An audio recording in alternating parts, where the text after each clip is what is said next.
क्षेत्र सुविराजित भक्तपोषा कल्याणपट्टण विराजित बृहत्स्वरूपा देवा गणेश्वर विभो तव सुप्रभातम्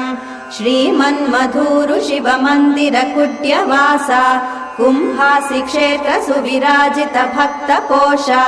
कल्याणपट्टण विराजित बृहत्स्वरूपा देवा गणेश्वर